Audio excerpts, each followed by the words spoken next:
Makhi Hughes can make Oregon's offense better.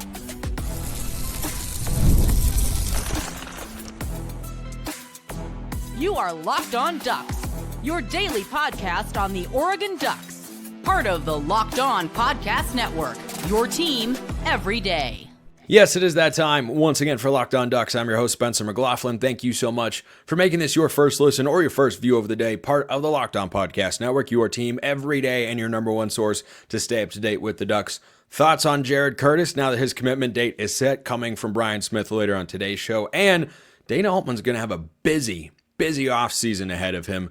That is all coming up today. But we start with something that I saw. Was scrolling through, since I talk about college football a lot, I read about college football a lot. So over at ESPN, I was perusing a piece of a breakout player for every single top 25 team for the preseason next year. And ESPN has Oregon, of course, inside the top 10. And their breakout player was Makhi Hughes. And I found that to be a little interesting because when I think breakout player, I think someone who is on the roster that is going to, break out and have a big role. Makhi Hughes is a new player coming over from Tulane. Not what I'd identify specifically or traditionally as a breakout player. I do, however, think he's going to get introduced to the rest of the Big Ten and college football writ large in a way that he hasn't before. He's been playing at Tulane the last couple of years. He's been wildly productive, but I have pretty high expectations for him. And the reason I say he can make Oregon's offense better is twofold. Number one, the ability to break off big runs, I think, is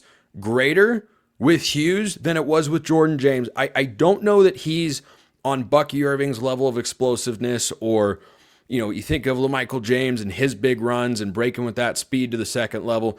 I think Makhi Hughes has more open field, second level make you miss ability than Jordan James, while still having a lot of the powerful elements. Physically, they match up very similarly. And so I think you're going to see a lot of the same sorts of running styles.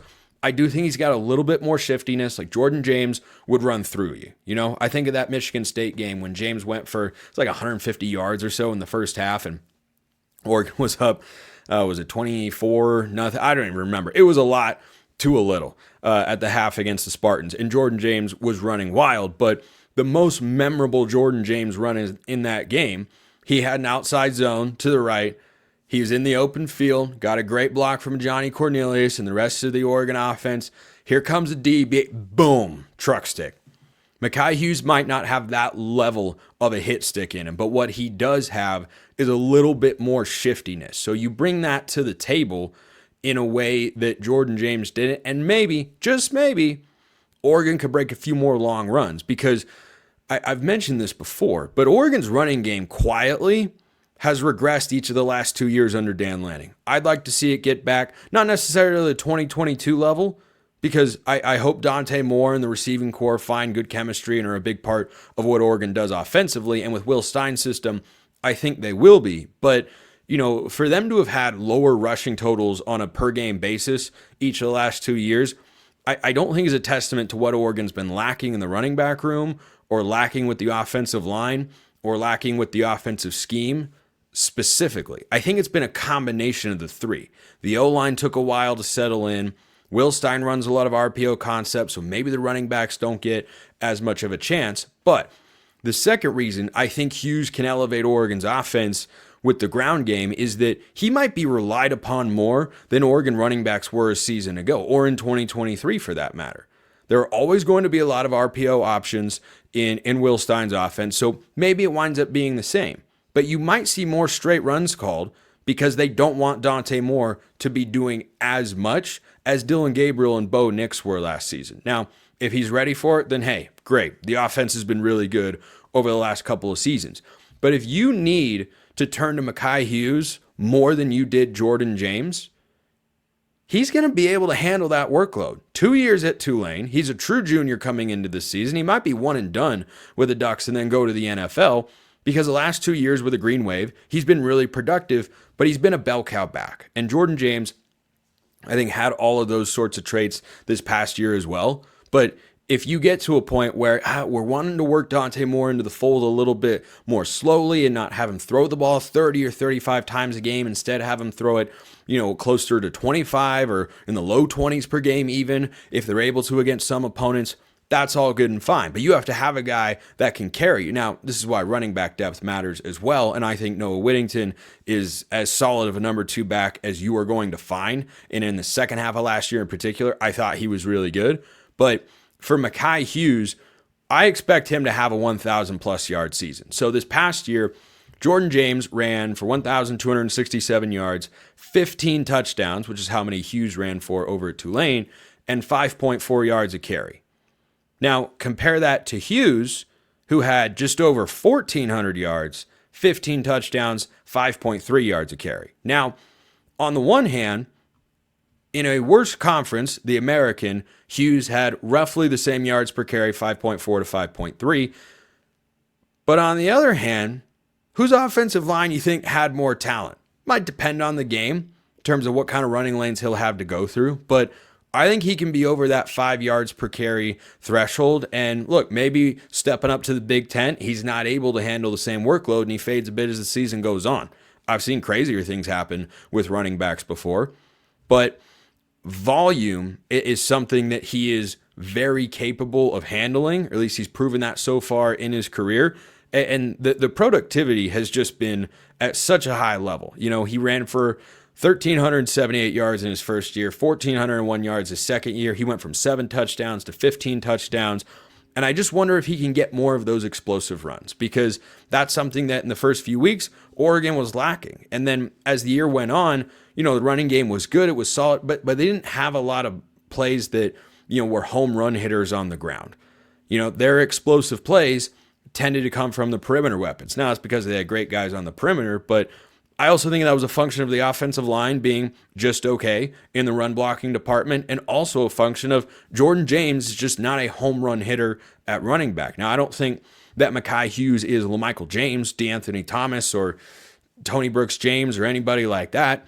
I think he's closer to kind of a Royce Freeman sort of mold at the position where, yeah, he can bust some big runs here and there, but, you know, Thomas Tyner was a much more explosive runner than Royce was, but Freeman was, of course, incredibly solid, maybe a little bit more balanced. So, though, if Thomas Tyner hadn't gotten hurt, I think would have made it to the NFL, and of course, he wound up at Oregon State at one point. But anyway, so Makhi Hughes was one of the 15 highest graded PFF running backs last year across all of college football. Number 4, by the way, my guy Targi Lamson at Southern Utah. Guy was a stud, but 90.9 was his run grade in 2024.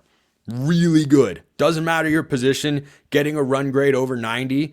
It's easier for quarterbacks and running backs, but if PFF is giving you that, they think you're doing a lot of things right. Now, he doesn't grade as well, and I'll be curious to see how this plays out. Did not grade as well per PFF in the pass blocking and receiving departments.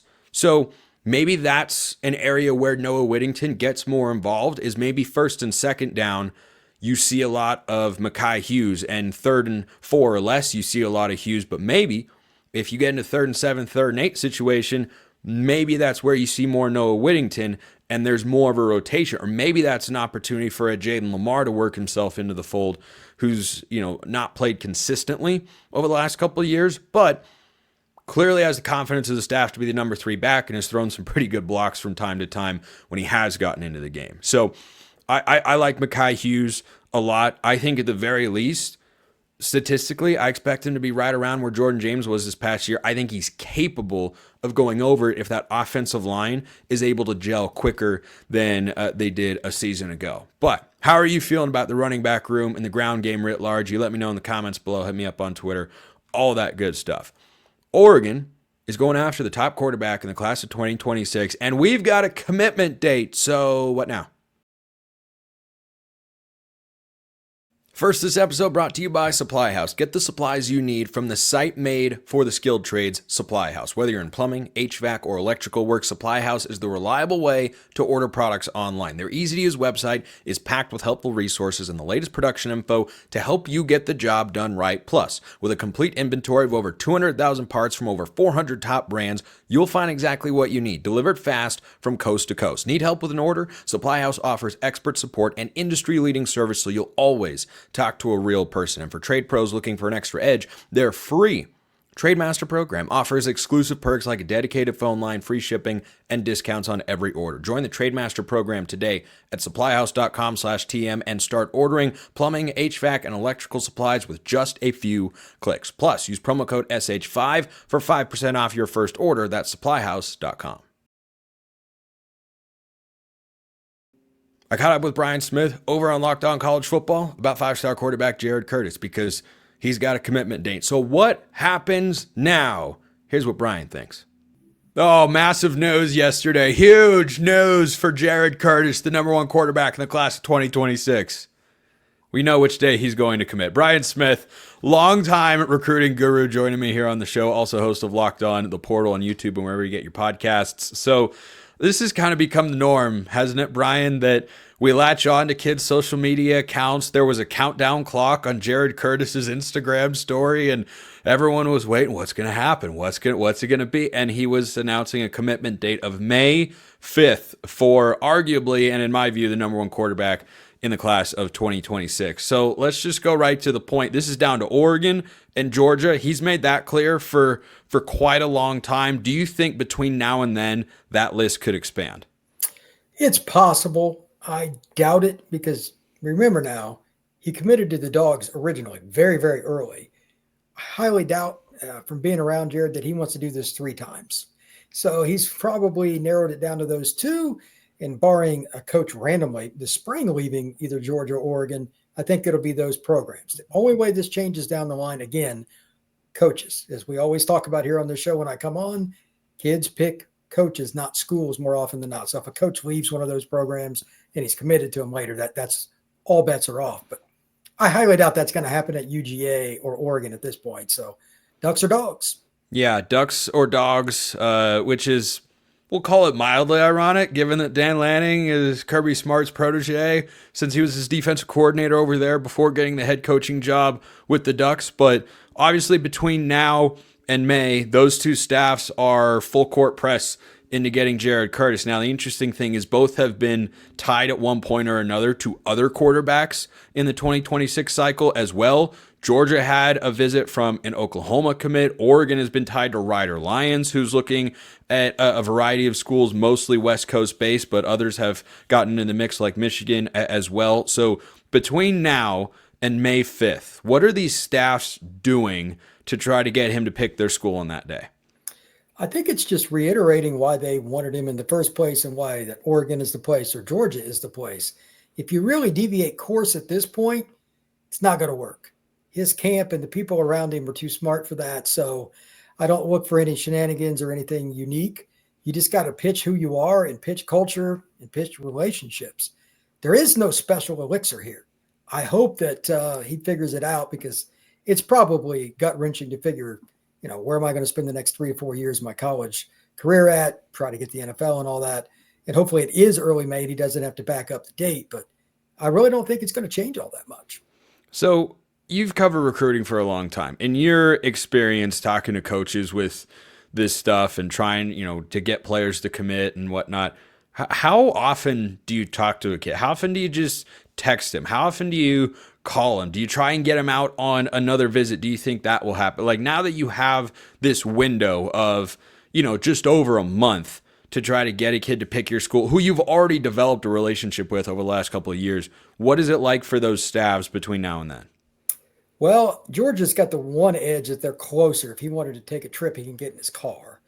But I think he's been to Georgia enough times. I really don't think going to Athens is going to make much of a difference either. So I don't really know if there's anything other than just constant communication. Georgia and Oregon have done a great job just to get in the final 2. So continue with that. And maybe it's somebody else on the staff reassuring him of why they can be a difference in him. Maybe something small like that. Because this is one of those too close to call kind of recruiting races, which is fun, by the way. But I don't think you're going to fool him. Again, it comes back to that. Anything that's unusual with how you recruit him this point forward probably is going to be an albatross for you. So Kirby's experience, Dan's experience, they obviously know each other because they've worked together. This is really unique recruiting. It's unusual to see this from a West Coast school and a Georgia school that know each other like this. But Jared's got a tough decision ahead of him because I just think they're going to pound the phones, call him occasionally, but there's not going to be anything outside the box. Well, and one thing that also makes it intriguing is he's from Tennessee. You've got Oregon and Georgia going after the top quarterback, and he's from the state of Tennessee. First question that pops in my mind when I think about that, Brian, how did the Vols not get into a closer final list here? Faison Brandon is the kid they decided they wanted. They wanted somebody a little more mobile, and he's a freak. And he decided to commit very, very early. Some people got Brandon ahead of him. It just depends on the style of offense you want to run. I don't know if it was also a selection of these guys are both elite. Faison Brandon will make a decision earlier. We want the first option. That might have been it. I don't know. But I'm sure at some point he had a conversation with them. But I really don't remember Tennessee being a major player. Maybe it's just because Brandon fit their program quicker. I'm not sure, but it is unusual. You think of Nashville, it's like, it's probably a pretty easy pick for the Tennessee Vols, but it was always Faison Brandon.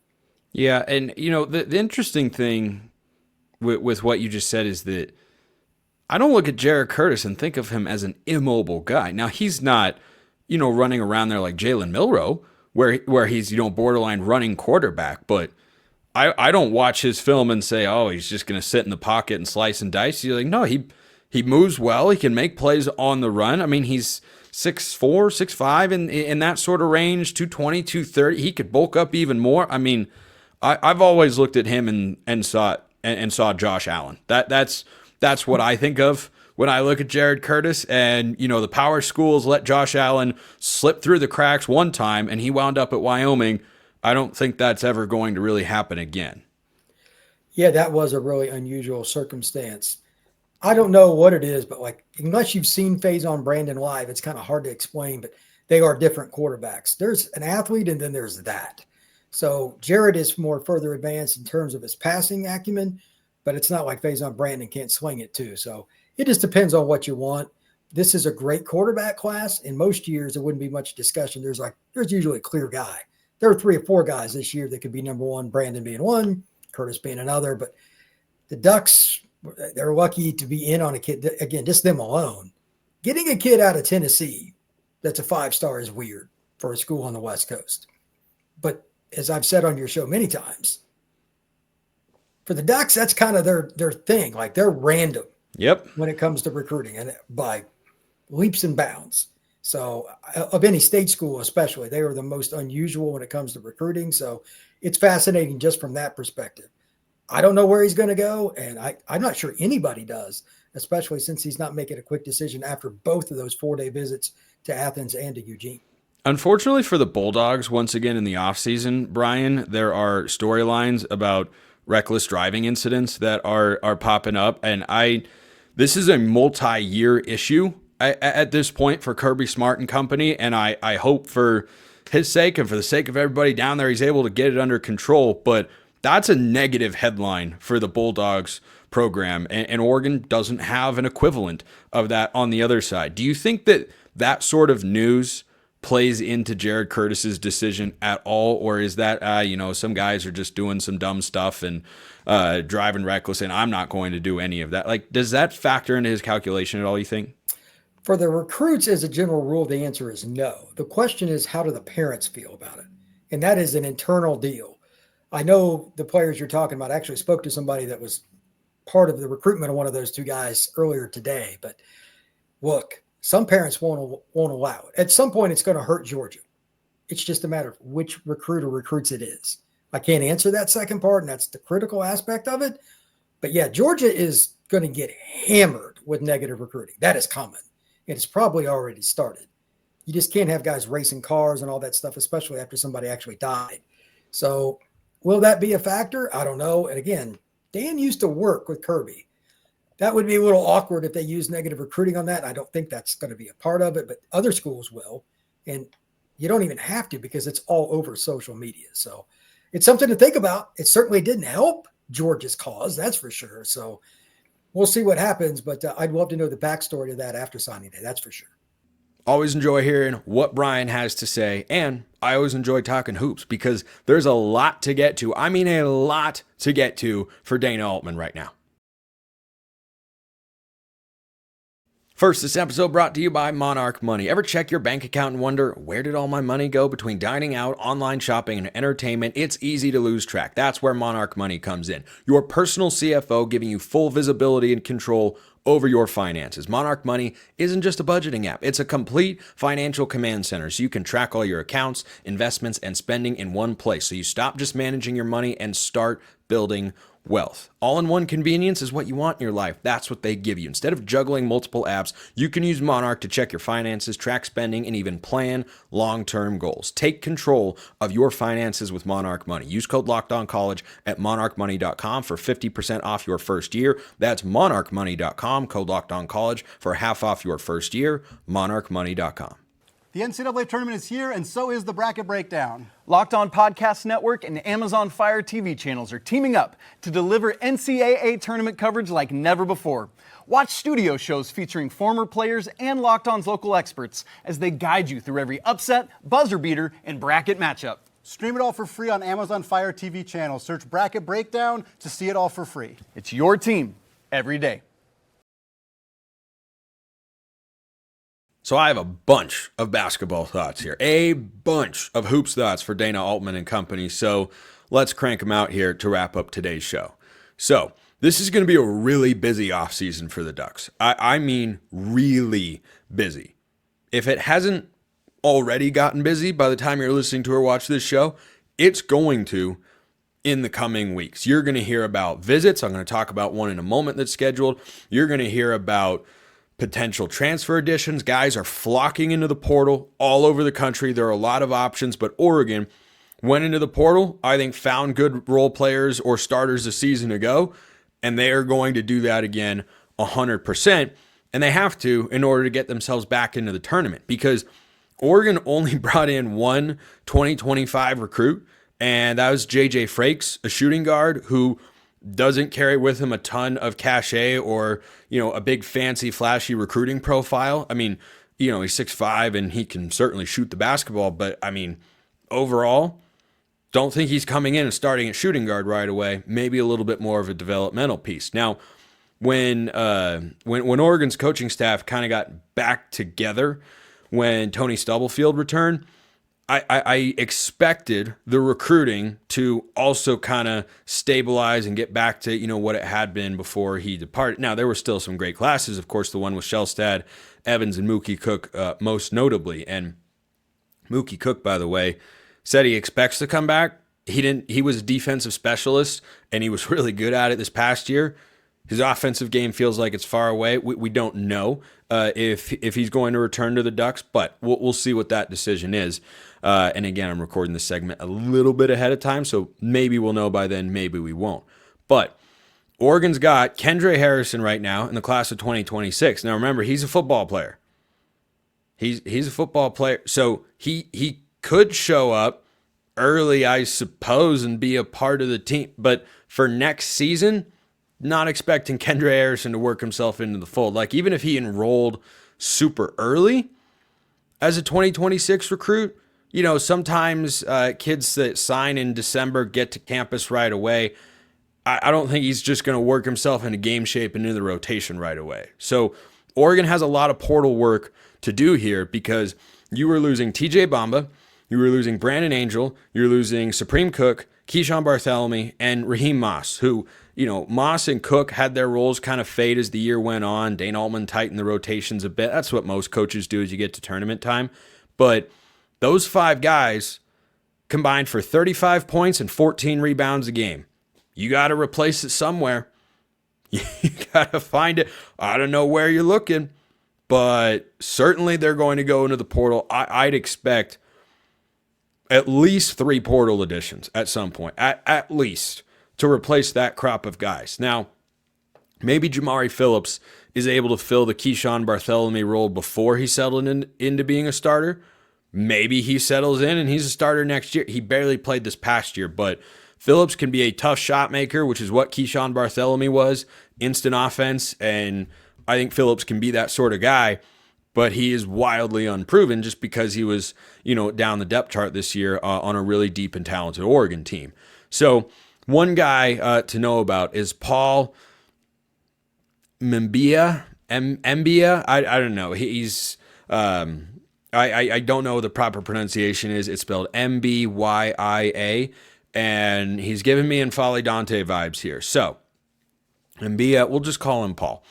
Paul is currently playing over in the EuroLeague. He plays in a French division that's one of the higher divisions in the country, and the team owner of the team he's playing for is this guy named Tony Parker. You might have heard of him. He won a few NBA rings with like the Spurs or something. I don't know. But before that, he was at the NBA Academy in Africa. You see the similarities here. He's originally from Congo, the Democratic Republic of the Congo, that is.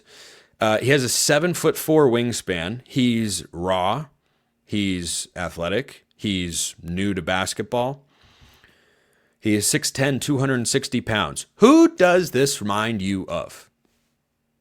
Screams Dante to me. That's all. I'm not assuring he's going to be N'Faly Dante, who's one of the most physically imposing big men that Oregon has had in my lifetime. But 6'10", 260, that's not nothing. Now, the competition level over in Europe in some ways is comparable to what you have for American college basketball. In some ways, it's actually a step down.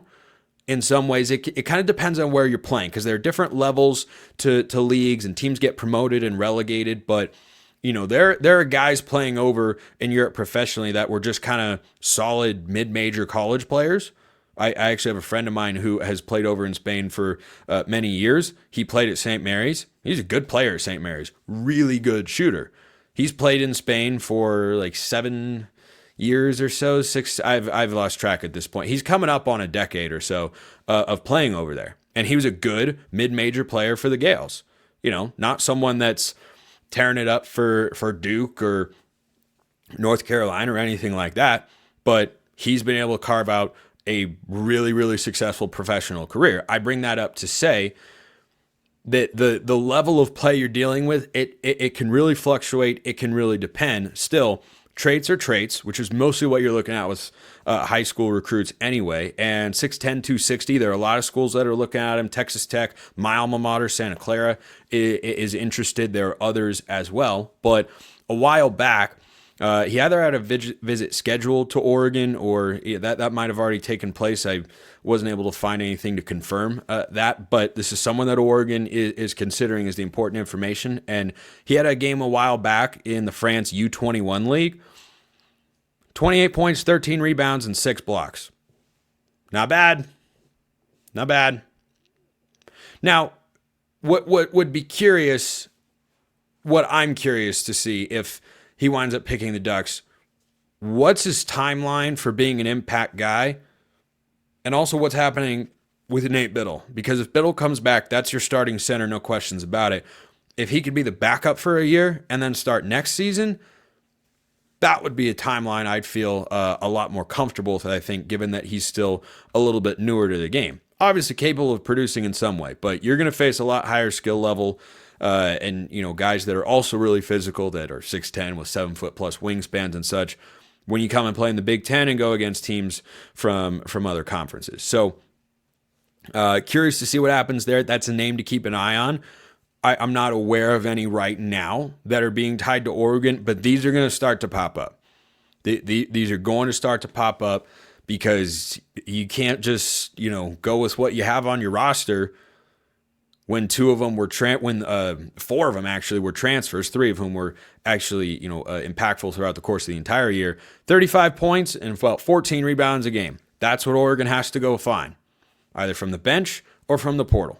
So I'll leave you with this kind of doom and gloom thought, but I couldn't get it out of my head. Remember when the NCAA said, hey, N'Faly Dante, do you want to come back to Oregon? Yeah, that's too bad. Go to the NBA. And he's made his way up with the Rockets. At least he did a while back, which I think is great to see. But if he'd been granted another year, which he should have been,